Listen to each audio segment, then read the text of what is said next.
Saludos mis hermanos, bienvenidos una vez más al Tribunal Cristiano, ya desde nuestra sala, aquí listos para dilucidar los asuntos importantes que ocurren, como dice el apóstol Walter. Bueno, no lo dice tanto en este programa, lo dice en el de Sin Separación de Iglesia y Estado, en este bendito país. Bueno, saludo al apóstol Walter, ya que lo tengo, lo mencioné. Saludo, hermano.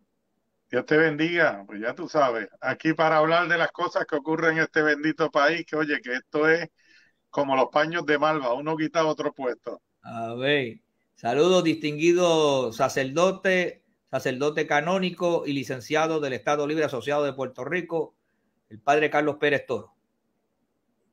Saludos a todos, qué alegría poder estar de nuevo con ustedes aquí en esta oportunidad, en este tribunal cristiano, en la que vamos a emitir juicios sobre las situaciones que vivimos como país y como mundo, desde nuestra perspectiva creyente. Amén.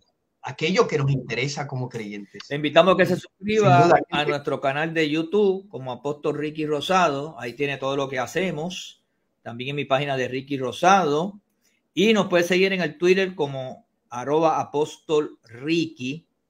Y el Tribunal Cristiano TV en Facebook, Tribunal Cristiano TV. Este programa sube los martes a través del canal 58 y 348 de Liberty y toda la filmoteca de toda la ciencia discutida.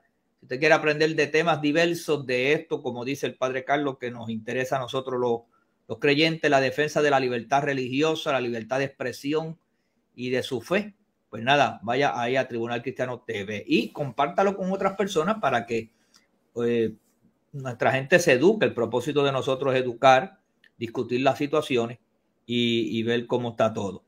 Bueno, en manera introductoria, no sé si la gente recuerda que hace muchos años, cuando estos grupos rebeldes, llamados como los talibanes, ISIS fue uno de los grupos que hacía unos actos dramáticos donde le quitaba la vida, casi degollando a las personas frente a los teléfonos, y después ponían eso.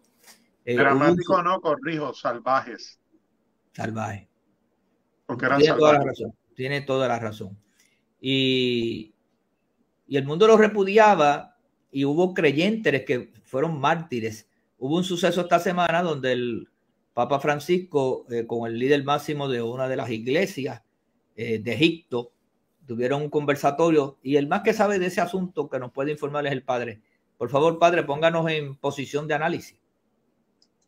Pues pastor, lo ha dicho muy bien.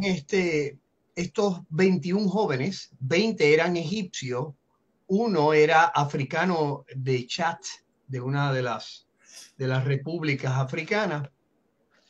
Estos egipcios y el africano fueron a trabajar a Libia, y la zona donde ellos trabajaron fue tomada por este grupo de talibanes, por decir, llamarlos así, de ISIS.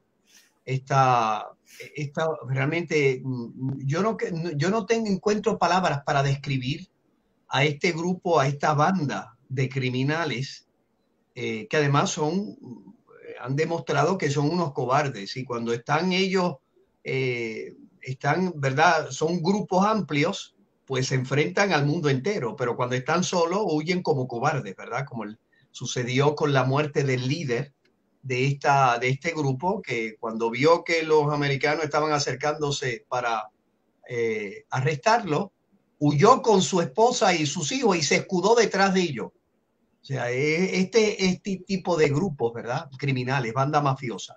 La cuestión es que este grupo tomó posesión, ¿verdad? Del lugar donde ellos estaban trabajando, y al saber que eran egipcios y cristianos, porque en la iglesia, ¿verdad? Esta iglesia cristiana copta, se llama ortodoxos coptos, es una iglesia que precede a la llegada de los musulmanes a Egipto. Es uno de esos cristianismos antiguos que se ha mantenido y es parte de la cultura y la identidad egipcia. La cuestión es que estos jóvenes, que eran de un pueblo del norte de Egipto, que es la zona de más presencia cristiana, pues fueron a trabajar, y ellos los apresaron, los arrodillaron en la playa, y junto con el joven africano, que no era ni cristiano, era musulmán. La cuestión es que ellos, ¿verdad? Los degollaron, y mientras degollaban a estos jóvenes, lo único que ellos gritaban eran: Señor Jesús, recíbenos. Porque ellos querían, los de ISIS, que negaran su fe cristiana. Claro, que ellos negaran su fe cristiana y renegaran de Jesucristo. Ellos se negaron, pero el joven musulmán le dieron la oportunidad, que no le daban a los otros, de que si renegaba de Jesucristo, era musulmán, ellos lo iban a dejar ir con toda tranquilidad. La cuestión es que el joven, mirando a sus compañeros, que parece ser que evidentemente trabajaban juntos, y en ese diálogo, flujo y reflujo, por decir así, de testimonio, de hablar de su propia experiencia, ya habían cautivado su corazón. La cuestión es que él le dijo que él no iba a renegar de Jesucristo y que el Dios de ellos era su Dios. Y lo degollaron junto con los otros 20 jóvenes. Wow. Murió cristiano, Sí, sí. El Dios de ellos es mi Dios. Y la historia esta judía, cuando Esther y Noemí, que después que murieron sus hijos, murió su esposo, Ruth y Noemí, perdón. Y Noemí le dijo a las muchachas, especialmente a Ruth: mira, quédense acá en su pueblo, regresen a sus dioses. Y Ruth le dijo: tu Dios será mi Dios, tu pueblo será mi pueblo, y donde quiera que tú vayas, yo iré. Y así fue. Y dicho sea de paso, es uno de los ascendientes de Jesucristo. Sí. Dios la bendijo. Se casó con vos. De los ascendientes del Redentor. Se casó con vos, que a su vez era el abuelo de David. De David. Oye, o sea, conforme a eso, había una... Pudiera sonar como chiste, pero no es un chiste. Decía la anécdota que entraron un grupo de Estados Unidos a una parte de los Estados Unidos, a una iglesia, y cuando entraron con armas, le dijeron al sacerdote que estaba allí, le dijeron: póngase, los que quieran morir por la causa de Cristo, pónganse a la de izquierda, los que no, pónganse a la derecha, los que no quieran morir por Cristo, pónganse a la derecha o se van. Y más de la mitad de la iglesia se fue. Y solamente quedó un grupito de sobre más de 200 personas, quedaron un grupito como de 10 o 12. Ellos vinieron y bajaron las armas, se sentaron y le dijeron al sacerdote: puede continuar con la misa, que ya le saqué los hipócritas de la iglesia. Está bueno. Está bueno. ¿Cómo va a terminar esto? Yo decía, ahora Walter, ¿cómo termina?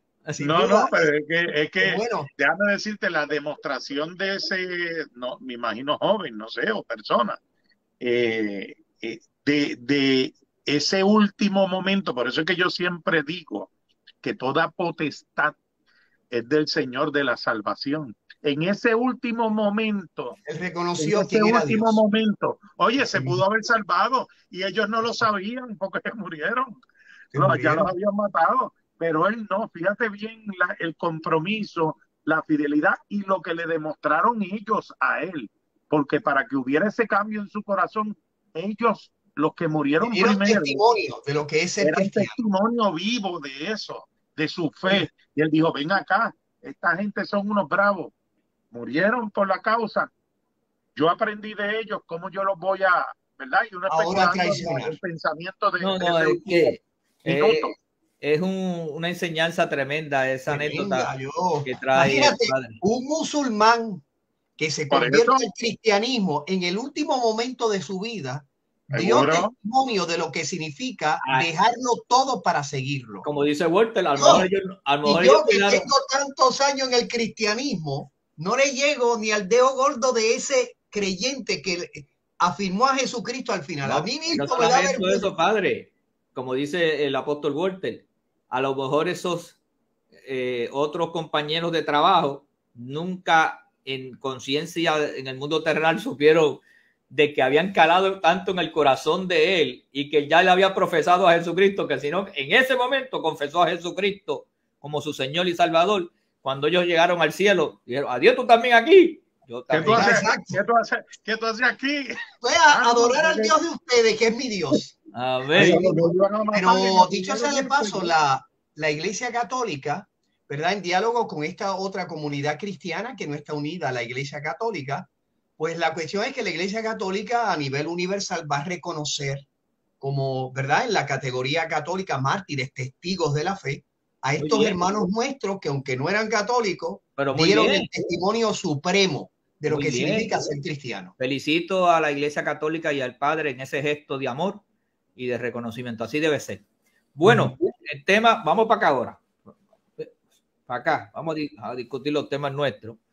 El gobernador firmó, tengo entendido que en estos días o el día de ayer, lo que ahora es la ley 57 de 2023, que estuvo casi un año esa ley, ese proyecto de ley entre Cámara y Senado, que se le conoce, es en cumplimiento con una ordenanza del gobierno federal y reestructura lo que nosotros conocíamos antes, y me corrige padre, como la ley 247, que era la ley de menores, que a través del 249.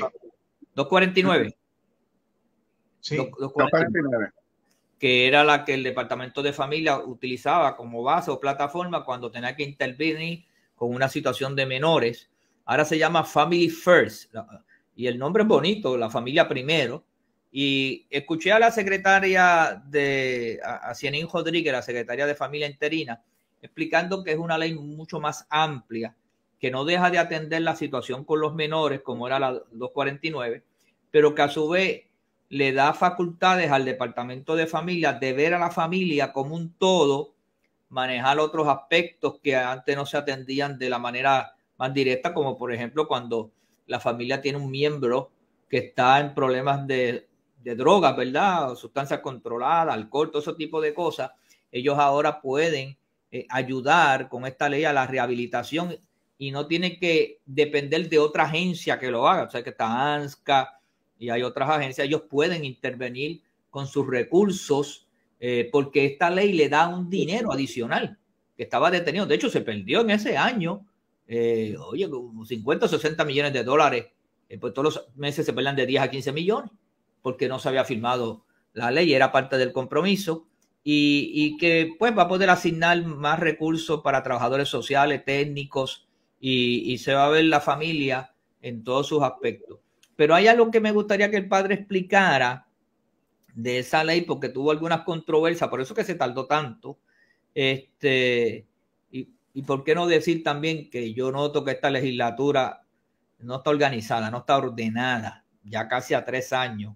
Siguen proyectos allí detenidos y otros que no tienen razón de ser, le dan para adelante. Una locura, con tanto partido y tanta gente, se ha formado, como dicen por ahí, un berenjenal. Pero padre, había algo que estaba en controversia que a ti te preocupaba mucho y que yo sé que el portavoz Johnny Méndez lo levantó, en el Senado se trató de trabajar con el asunto, se fue a comité de conferencia, pero yo creo que se resolvió mejor de lo que su señoría había analizado. Y después que el padre hable sobre el tema, Walter, pues me gustaría ver tu impresión sobre el tema, porque es un tema que lo hemos discutido en otras ocasiones y que nosotros como ministros, y yo viví esas experiencias hace años con situaciones parecidas, en casos muy sonados en Puerto Rico que llegaron hasta la prensa, muchos de ellos, y que querían intervenir para que los pastores tuviesen que ir a un tribunal a hablar de lo que en consejería o confesión, en el caso de la Iglesia Católica, nosotros le llamamos consejería, pero es una confesión que no está haciendo el feligrés, que no quiere que más nadie lo sepa y que confía que ese pastor va a guardar eso en secreto. Claro. ¿Qué pasó, padre? Pues mira, yo creo que ha sido algo bien interesante, que uno de los temas que más angustia la conciencia de los puertorriqueños es el abuso de menores.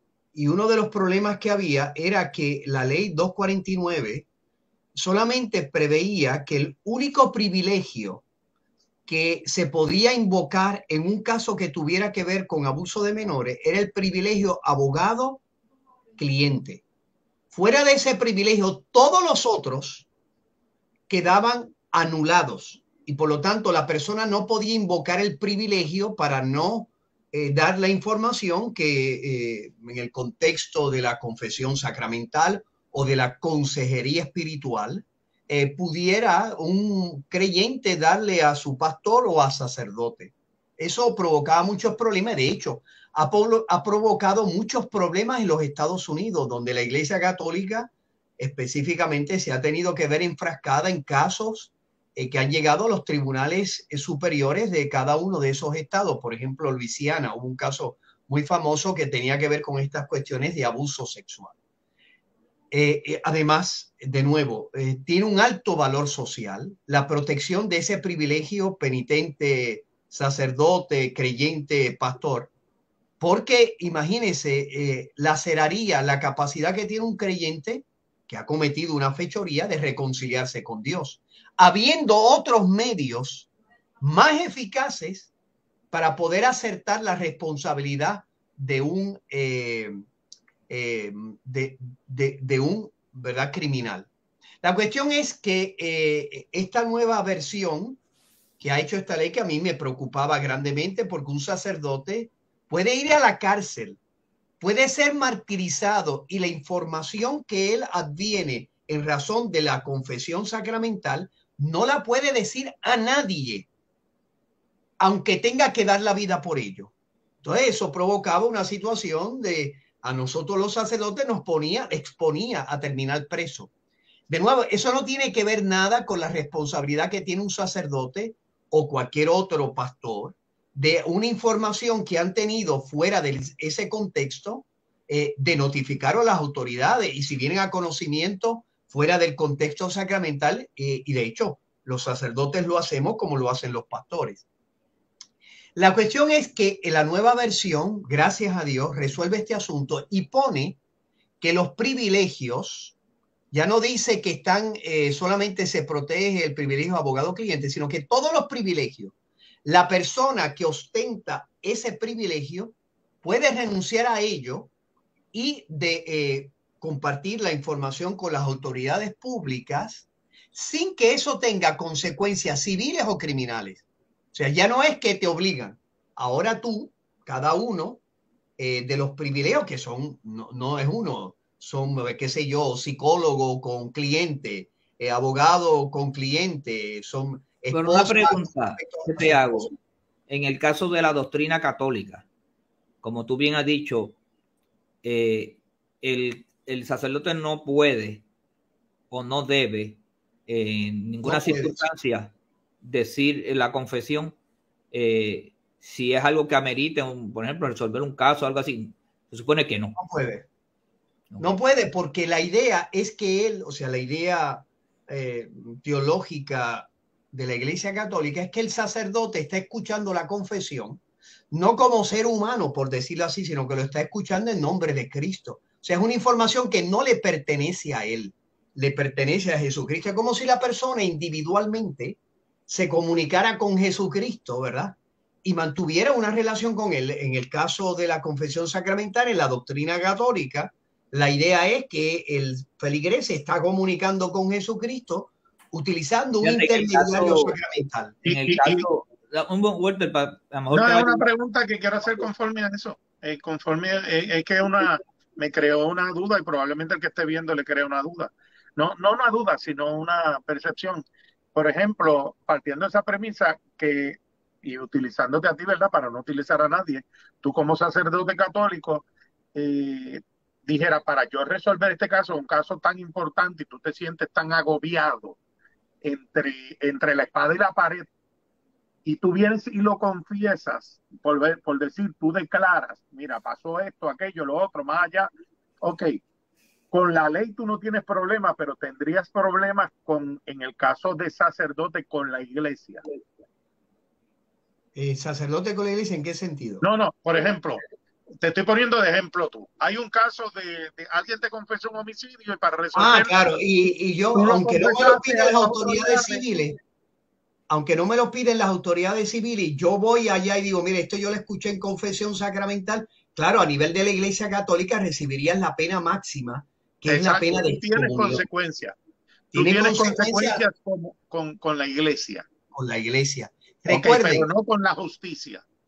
no con la justicia. Pero recuerden algo bien importante. Todos los privilegios son bienes que protege la sociedad.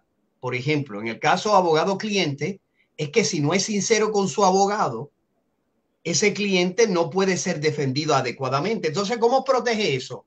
Con el privilegio, sabiendo la persona, el cliente, que el abogado nunca podrá decir lo que con sinceridad yo le digo. O sea, es un bien, el bien, por decir así, de la legítima, de la defensa.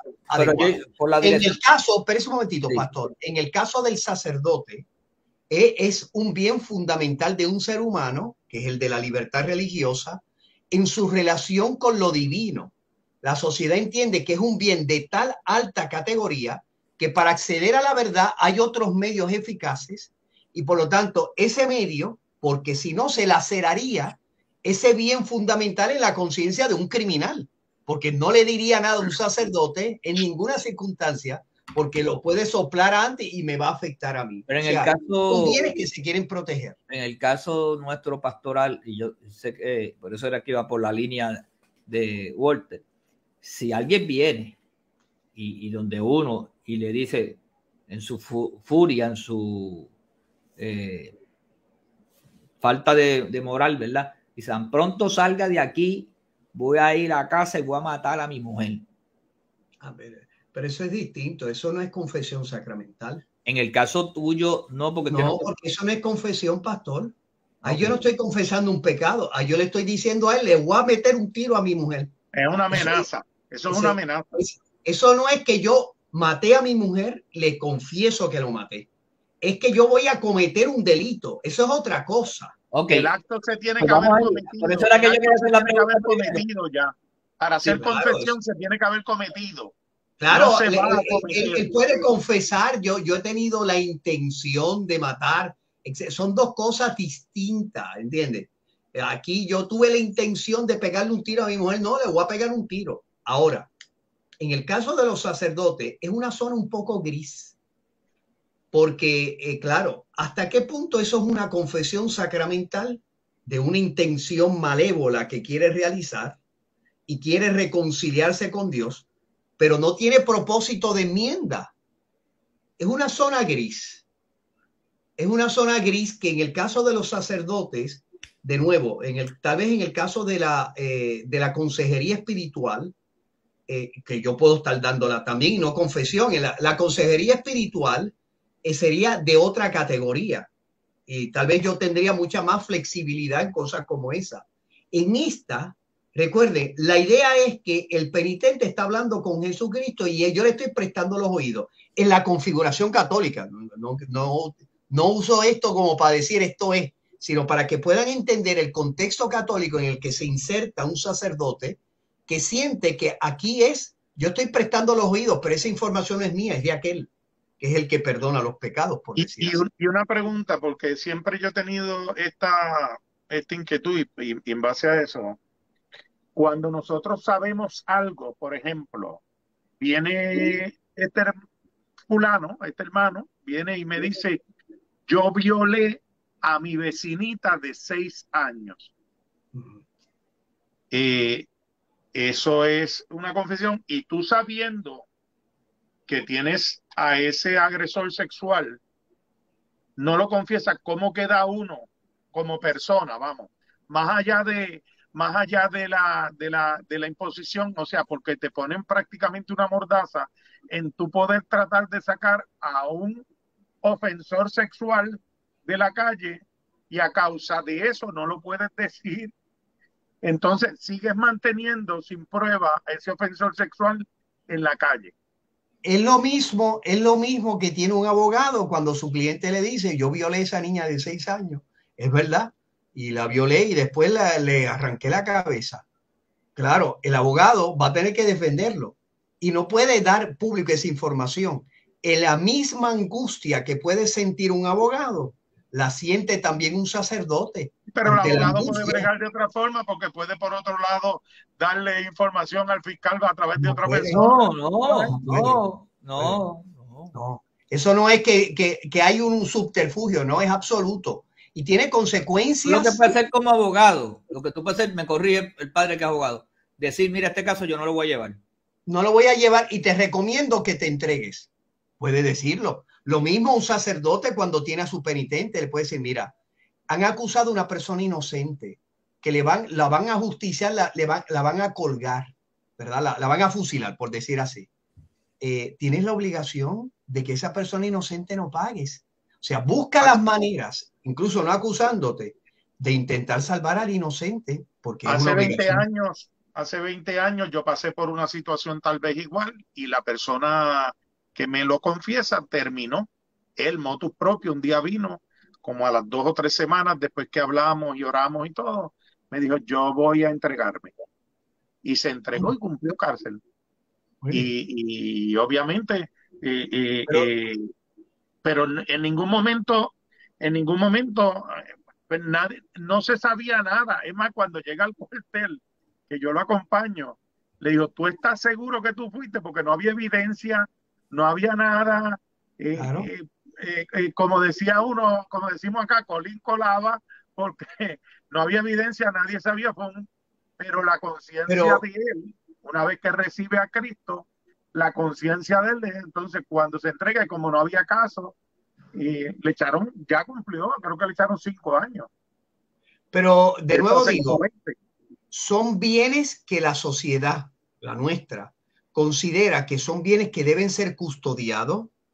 Por ejemplo, la defensa adecuada, la relación entre un psicólogo y su paciente, la relación de un sacerdote con el penitente, un pastor con un creyente. No son bienes que quedarían lacerados si no existe el privilegio. No te vaya tan lejos, desde que hicieron la ley IPA, no se puede divulgar la relación médico-paciente. Y eso es. Y te pregunto, ¿un menor ustedes lo pueden confesar? ¿Cómo que un menor? Un menor. Cualquier fiel que pueda recibir el sacramento. Y pues, entonces, ahora voy a la segunda pregunta. Testigo, si ese menor te confiesa que fue... Esto se ha convertido aquí en una confesión católica casi, porque ya... No, pero espérate, porque estamos aclarando dudas base a la ley, no hemos salido del tema. Están comprometiendo al padre con esa que le vas a hacer. Si ese confesor menor te confiesa que fue violado o violada, ¿cuál es tu posición? Mi posición es, bueno, hablar con los padres de la menor. No, yo no puedo, lo que él me confiesa, yo no puedo hacer uso de esa información. Ahora, lo que yo sí le voy a decir al menor, debes ir a tus padres y denunciar lo que te sucedió. Ese va a ser mi consejo. Yo voy contigo, te acompaño. No, yo no voy con él, porque recuerda, yo he escuchado esta información en confesión sacramental. Es diferente, padre, pastor, es que tú y yo estamos en otro, del lado de otro modo de afrontar. Nosotros nos pasa eso, tenemos varias vertientes, como tú dices, hay que buscar más, en el caso de nosotros buscamos más información, usualmente, párate, vamos a investigar, vamos a llamar, vamos a ver esto, y cuando tenemos los certeros, vamos y llamamos a la policía y damos la información. Pero cuidado, pastor, una cosa distinta es que un niño fuera de la confesión, que yo he tenido el caso, me diga y me denuncie lo que le sucedió. En ese caso, yo cogí el teléfono y llamé inmediatamente a la policía de Puerto Rico. Ahora, porque aquí en el caso de nosotros nos van, por eso quiero aclarar, en el caso, estamos al otro lado de la vela. Cuando la persona va donde nosotros, a menos que invoque, en el caso del adulto o el joven, que invoque, no, esto se lo estoy diciendo en confesión y no quiero que nadie lo sepa. Si ya ahí uno tiene que proteger. No es que es que no toda información es privilegiada.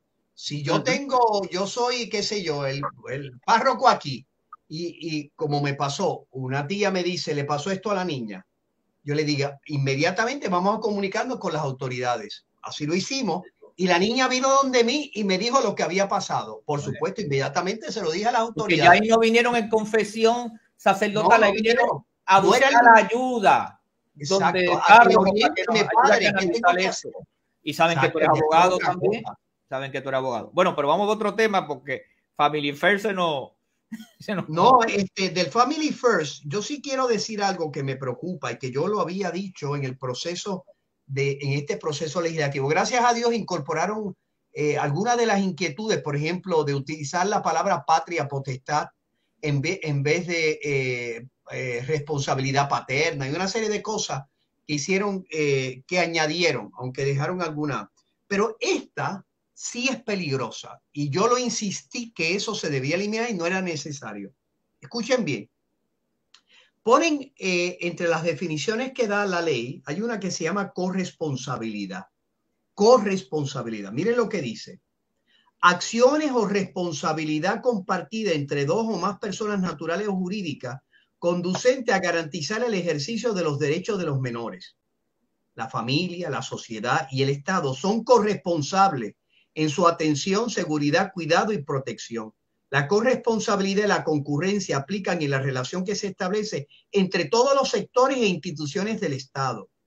A pesar de los anteriores asuntos, las instituciones públicas o privadas obligadas a la prestación de servicios sociales no podrán invocar el principio de corresponsabilidad para negar la atención que demande la satisfacción de los derechos fundamentales de los menores. Mire lo que dice. El código dice, y la ley 87 de la reforma educativa dice 25. que la función del Estado es subsidiaria, no sustitutiva, de la responsabilidad primaria de los padres.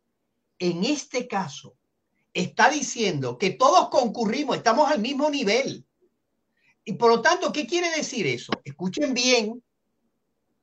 Si nene le dice a maestra, yo quiero que tener un novio, y es varón, yo quiero tener un novio, y mis padres no me dejan, maestra tiene el derecho, porque es corresponsable, de denunciar a las autoridades públicas, de intervenir contra esos padres que le están negando el derecho que tienen los niños, como dice la definición, al ejercicio de sus derechos fundamentales. Y ya se ha dicho que el matrimonio entre personas del mismo sexo es un derecho fundamental. Imagínense todo lo que esto implica. Todo lo que esto implica precisamente porque aquellos que son creyentes, que pudieron haber influenciado decisivamente, decirle al gobernador, mire, no puede meter eso. No lo aceptamos. ¿Y desde cuándo un niño puede decidir su sexualidad? Desde que esta ley le dice, desde que esta ley dice que ellos tienen derecho a ejercer sus derechos fundamentales. Desde ese momento, como todos son corresponsables, si papá no me quiere que yo ejerza un derecho fundamental, pues me voy a maestra o me voy al Estado. ¿Para qué? Para yo ejercer mi responsabilidad. Lo dice ahí, los derechos fundamentales de los niños. Y pero no hace distinción. Pero después de los 16 años, ¿verdad? No, pastor, es que yo no lo sé. Está hablando de niños, para mí un niño. Para. En Puerto Rico, y eso han tratado de cambiarlo, a los 15 años con 11 meses y 30 días, ahí en ese día que cumple 16, puede consentir en algunas cosas.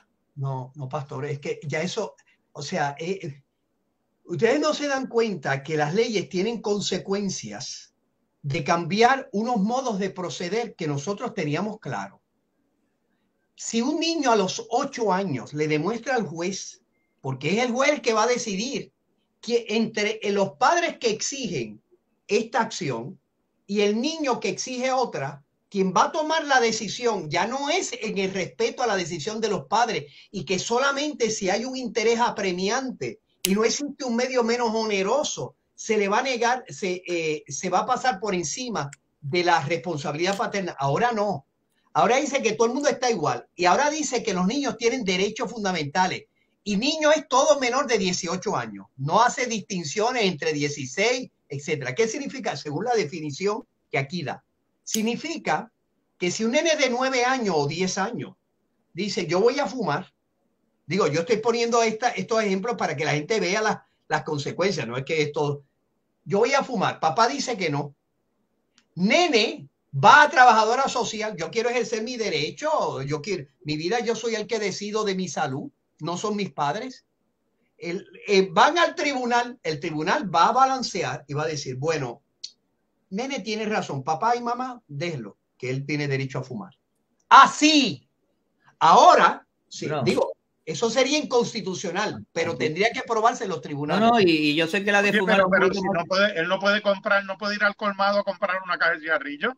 Bueno, es que yo estoy dando un ejemplo para que la gente... Sí, yo sé dónde el padre quería ir, y yo iba por la misma vuelta, es decir, eso se cae cuando vayamos allí. Seguro. Bueno, ahora las leyes tendrán que replantearse, porque de nuevo, si tú pones que los niños tienen derechos fundamentales y no los pones que está supeditado al desarrollo según los criterios de los padres, etcétera, y a la madurez, porque no lo pone, significa que las leyes que prohíben a los niños, Entonces, a los menores de 18 con ese años, argumento suyo, se acabó el 495. el 495, ¿cuál? Adiós, el que vamos a discutir ahora, el P de la S 495, que regula el consentimiento por uno de los padres a que un menor se practique un aborto. Pero si tú lo clarificas en una ley y dice que hace falta el consentimiento paterno para poder realizarse el aborto, recuerde, esto es una ley penal que quiere clarificar cuáles son los elementos del delito.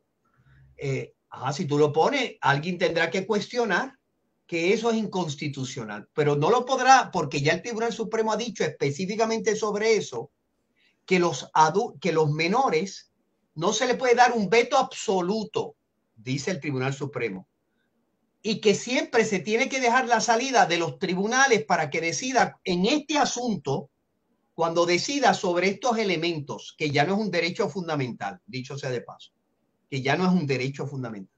Por lo tanto, no, ahí se le está diciendo, en este caso específico. Ahora, bueno, ahora no, porque ahora está por la libre. Entonces, ¿dónde queda parada la patria potestad? ¿Dónde queda parada la patria potestad? Pues queda parada en la parada de guagua, esperando a ver si alguien le permite entrar a la guagua y montarse de nuevo. ¿Por qué luchan entonces luego de eso los matrimonios? Porque entonces, bajo ese argumento, espera, bajo ese argumento, el menor puede decir en una demanda de divorcio de los padres, yo no me quiero ir con este, tampoco me quiero ir con esta, quiero quedar solo, me voy a vivir para el monte, o me voy a vivir con la vecina de más abajo, porque ese es el derecho. Walter, acuérdate que esto es un señalamiento que está haciendo un abogado sobre esta ley que es tan joven como que la firmaron ayer. Vamos a ver cómo en el camino ocurren las cosas, cómo los tribunales la van a interpretar, cómo si queda ese articulado vetado por un tribunal y ¿sabes? Vamos a ver por el camino. El problema es que ya le abrió la puerta y cuando la puerta se abre se cuelan 2 o 3. Sí, mira, exacto. Acuérdate que los abogados tienen la virtud de complicarlo todo. No, el pastor ha dicho algo que es verdad, Pastor Ricky. Ha dicho algo que es cierto. Aquí, evidentemente, este es un nuevo estatuto. Hay nuevas figuras que nosotros no habíamos ensayado como país. Hablar de derechos fundamentales de los menores. Antes se hablaba que los derechos de los menores son ejercidos bajo la patria potestad de los padres. Ahora los ponen en una situación distinta. O sea, son los nuevos movimientos y tendencias internacionales. Claro, ¿cómo esto se va a ir desarrollando? Me da miedo por las batallas que estoy viendo en los Estados Unidos, donde los tribunales y el Estado y las escuelas públicas están interviniendo con los menores en contra de los padres sobre estos derechos de orientación sexual e identidad de género, estos derechos emergentes. Me da miedo porque de alguna manera, tal vez sin pretenderlo, le estamos dando nuevos instrumentos para que terceros y cuartos intervengan contra la patria potestad a la que ya se ha diluido, porque se ha dicho, mira, aquí todos somos corresponsables. Es más, se dice algo, la premisa inarticulada es que los niños son criaturas del Estado, porque se habla de un mito demoníaco de mi parte, así lo veo, que es la llamada parens patriae del Estado, que el Estado es como un papá en la que todos somos sus hijos. No, eso es un mito demoníaco. Es un mito demoníaco porque lo ha dicho el Tribunal Supremo de Estados Unidos, no yo. Los hijos no son criaturas del Estado. Pero ahora, en esta nueva configuración, ¿cómo esto se madurará? O me da miedo porque las batallas, imagínense, ya tuvimos en la escuela de Baldwin lo mismo que habíamos tenido en la escuela de Padre Rufo, donde unos maestros en contra de lo que es el currículo escolar educativo han vuelto de nuevo a vestir de mujer a los varones para de nuevo imponerle la ideología de género. Entonces, usted imagínese que en esta nueva configuración ahora tiene nuevos instrumentos de los terceros y cuartos, porque el maestro puede decir, a la escuela es tan corresponsable como usted, y si usted no quiere esto, nosotros sí, porque nosotros queremos educar a los hijos conforme a lo que consideramos que es el mejor bienestar de ese niño. ¡Wow! Ahí, yo no digo que esto va a ser, pero hemos abierto la puerta y me da miedo. Tiene cosas muy buenas y tiene cosas que yo no sé cómo terminarán. Bueno, pues yéndonos por esa misma línea, el 495, que es el proyecto, como dije ya, que regula el consentimiento por lo menos de uno de los padres para que si su hijo o su hija se van a practicar un aborto, digo su hijo no, su hija, va a practicar un aborto, pues tenga que ser consultado o tenga el endoso o el permiso por uno de los padres o el tutor. En caso de que el hijo o la hija insista, pues entonces tiene que ir al tribunal y el tribunal sería el que adjudicaría ese permiso. Nuevamente una intromisión del Estado en una cosa que le correspondría en otro momento, decisión de los padres. Este proyecto ya comenzaron sus vistas públicas. De hecho, el padre Carlos Pérez va a deponer ya próximamente. Y ya fueron las agencias de gobierno que tienen mucha pertinencia, que es el Departamento de la Familia, tengo entendido. Departamento de Justicia no compareció, envió una ponencia de 21 páginas. Y el Departamento de Salud. Aparentemente, porque yo no estuve en la vista, pero los resumen que he escuchado, el Departamento de la Familia no endosa el proyecto. Sin embargo, reconoce que en 5 años no ha tenido un reporte de ninguna clínica de salud que diga que haya pasado algo anormal con las 50 personas, entiéndase jovencitas o niñas o adolescentes que han ido a practicarse aborto. El Departamento de Salud pues no endosa la medida, piensa que frío y caliente, el padre va a decir más o menos lo que dijo, pero termina diciendo que lo que diga el Departamento de Justicia ellos van a acatar. El Departamento de Justicia, yo empecé a leerlo, yo no lo leí en el detalle, leí por encima. Comienza diciendo que en vez de 18 años debería ser de 21 años porque los menores se reconocen en Puerto Rico hasta los 21 años. Yo dije, pues párate, esto empezó bueno. Y la primera parte hace una narrativa de los casos de Dobbs, los casos de Robert Subway, el de Casey, bueno, bastante buena pero después de momento da un about face, un cambio, y dice que se va a la Constitución porque hay que respetar la intimidad, inclusive de los menores, y que eso es de factura más ancha, y pues termina diciendo entonces que básicamente que como que no endosa el proyecto. No quedó muy claro porque después yo oí a Rodríguez Bebe diciendo que ellos como que lo estaban endosando. No entendí esa parte.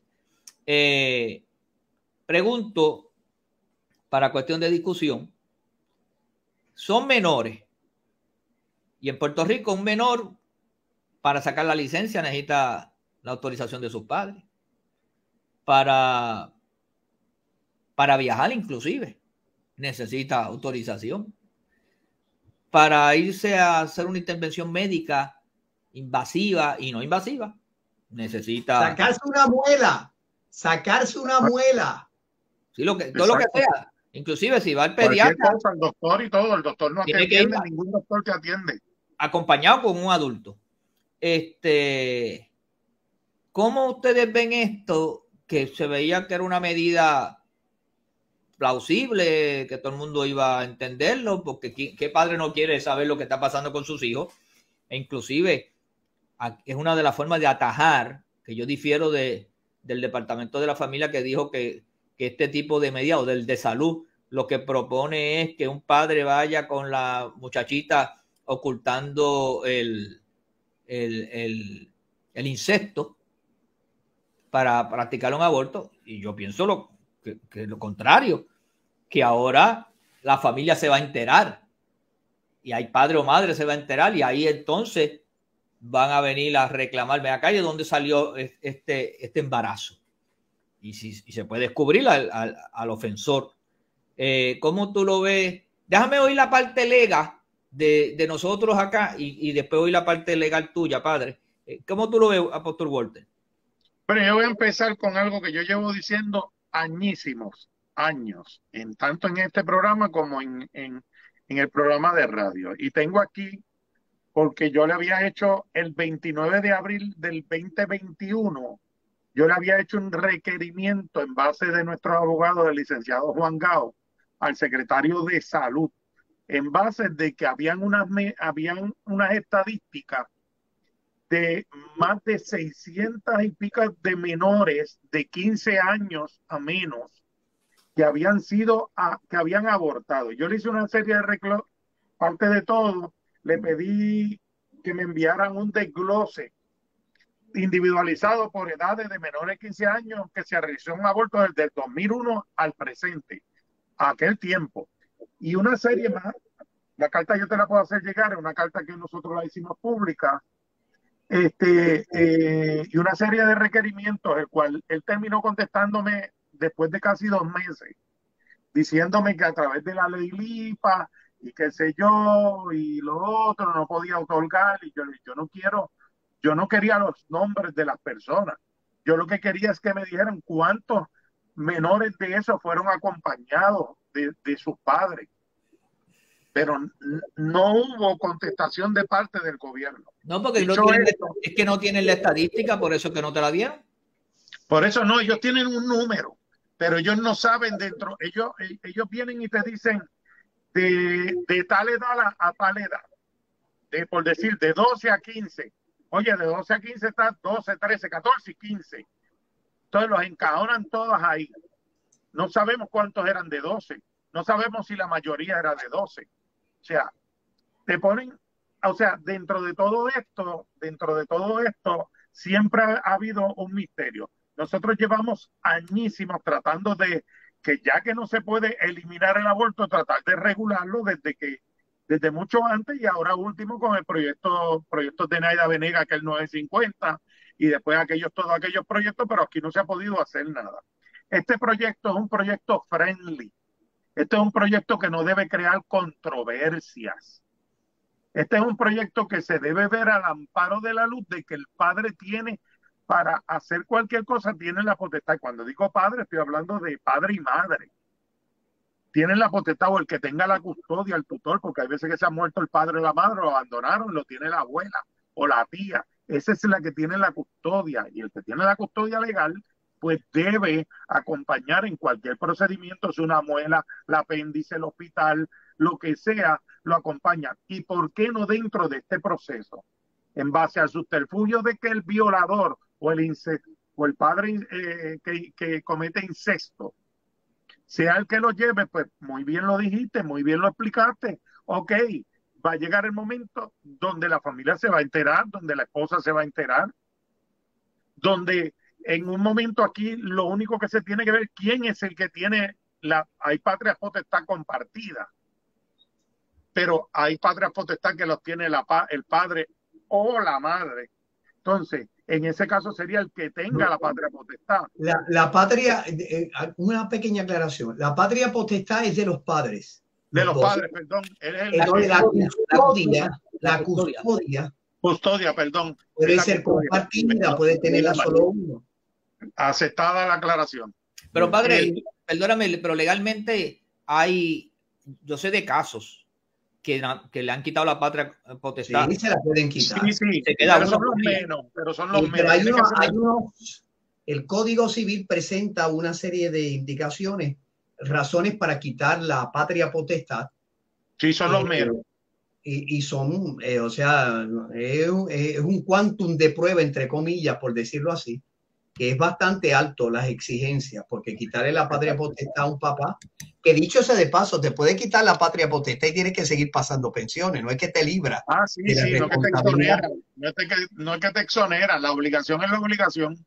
Si la obligación la tendrás, Padre, pero la entonces, patria potestad... antes que se nos acabe el tiempo, ¿cómo tú ves el asunto?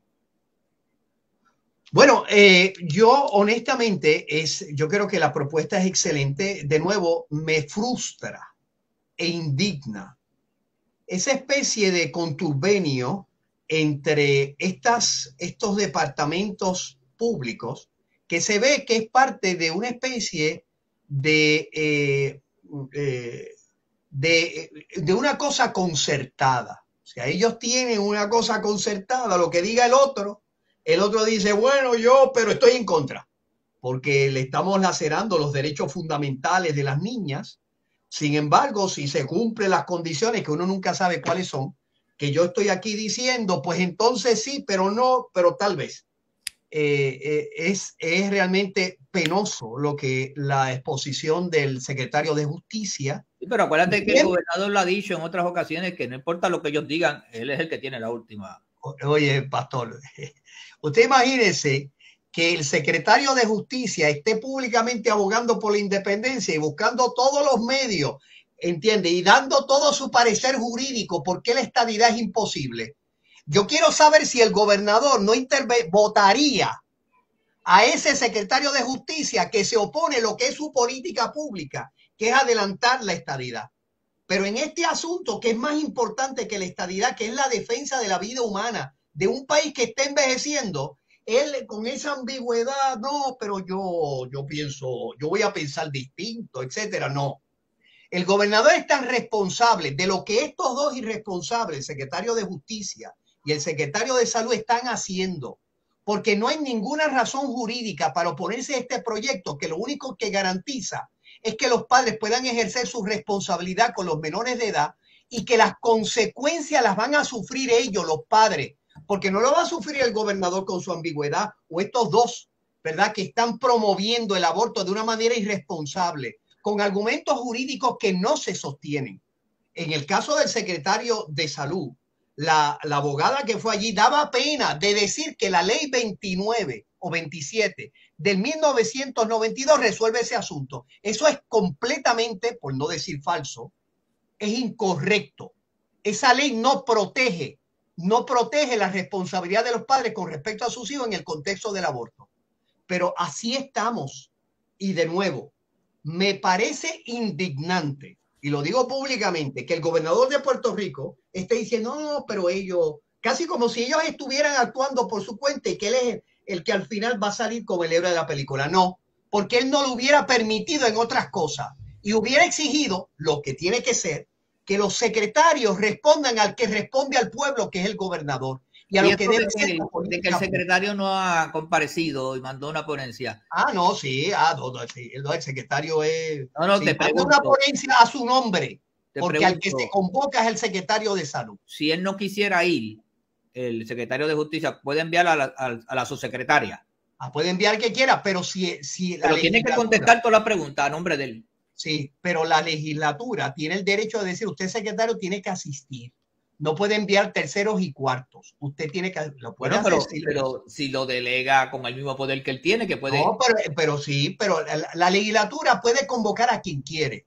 Okay. Y usted puede decir, yo voy a enviar esto, y la legislatura dice, está bien, no hay problema. Ahora, si la legislatura dice, no es el tercero y el cuarto, es usted, al que queremos aquí deponiendo, pues tiene que ir, porque la legislatura tiene ese poder de convocarlos, ¿entiende? Y si no, tendrá que ir a los tribunales para exigirle bajo desacato al secretario de Justicia que tiene que asistir. Pero mira, la prensa, la prensa, a mí me da gracia, porque estaba mirando con relación a esto un recorte de Primera Hora, perdón, del Nuevo Día, bueno, son primos hermanos, que vienen y colocan los deponentes, miren lo que colocan los deponentes, todos los que van a ir, y ponen que van a ir Darlington Medical Services, Woman Medical Pavilion, Clínica IELA, Clínica Planificación, Doctor Alberto de la Vega, la ACLU. El único que ponen ahí, licenciado Carlos Pérez, no sé si alguien lo conoce, Departamento de Salud y la Familia, negociar a la policía, proyecto Matria y aborto libre. El único de ese grupo, el único colado, por favor. Bueno, pero para, vamos a aclarar eso, vamos a aclarar eso. El único colado ahí soy yo. ¿Eres tú? No. Me imagino que los otros van a decir, sácalo de aquí a esto. No, pero se crea opinión. No lo lleves a error, párate, vamos por parte. Eso no es la legislatura. Entre otros. No, eso no es la legislatura. Esa es la comisión. Yo no dije la legislatura, yo dije el periódico, la prensa. Sí, pero bueno, pues entonces hay que ver a quién invitó la comisión, porque la comisión es la que invita. Vamos, si el único que invitaron fue a Padre Carlos, yo lo dudo. A la verdad que estamos en 2023 y tu ingenuidad me sorprende. No. Estoy tan asombrado de tu ingenuidad. No, es que yo escuché que tú dijiste que la legislatura había invitado a esa gente. No, tú estás diciendo que fue la prensa.